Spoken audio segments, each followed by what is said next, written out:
Sir आज नेमकं आपण जे आहे तर फॉर्म आपल्या मुलाचा जो आहे फॉर्म भरलेला आहे आणि सर्वतर्फून आपले जे पक्षाचे जे नेता आहेत त्यांच्याकडनं आपल्यावर बोललं जात आहे की आपण बंडखोरी केलेली आहे, त्यावर काय बोलणार आपण?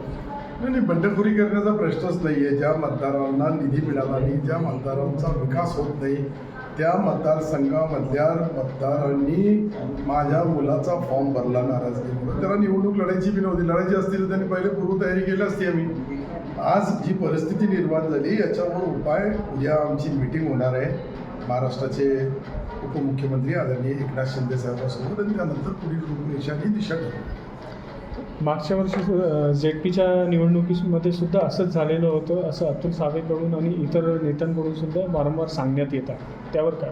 हे पहा, गेल्या वेळेस तर त्यांनी हे जी निवडणुकी होती ती निवडणुकीमध्ये माझा इंटरफेअर नव्हता. जिल्हा परिषदमध्ये माझ्या घरी दुःख झालं होतं म्हणून मी कोणाशी संपर्क केला नाही, कोणाचा संबंध आला नाही, कोणाच्याबद्दल काही पक्षालाही काही बोललो नाही की माझ्या मुलाला काही बनवा किंवा माझ्या सिल्लोडच्या माणसाला अध्यक्ष बनवा किंवा काहीच बोललो नाही. परंतु ती परिस्थिती त्यांनी जे त्यांच्या पद्धतीने हँडल केली तो त्यांचा स्वतःच्या पक्षाने मित्रपक्षाला बाजूला ठेवून एखादी सत्ता घ्यायची हे काही मला त्यावेळेस चांगलं वाटलं नाही. परंतु शेवटी त्यांना जे चांगलं वाटलं त्यांनी केलं.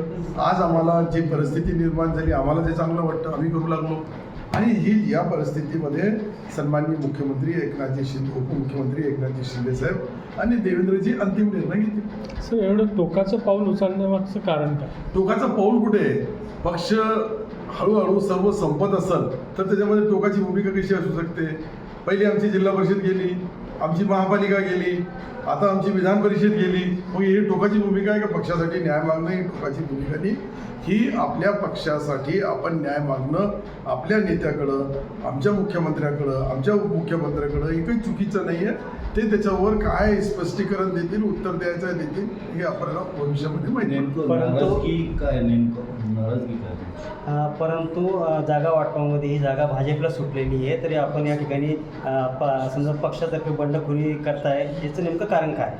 कारण काहीच नाही. आमची जागा होती, आम्हाला दिली नाही, आम्हाला निधी मिळत नाही, आम्हाला सत्तेमध्ये असून सत्तेचा काही फायदा आमच्या मतदारसंघात मिळत नाही, आमच्या नगरसेवकाच्या वार्डामध्ये मिळत नाही, नगरपालिकेला मिळत नाही. म्हणून नाही इलाजाने अशा परिस्थितीमध्ये कार्यकर्त्याच्या भावना लक्षात घेऊन त्यांनी जे केलेलं आहे त्यासाठी तुम्ही चिंता करू नका.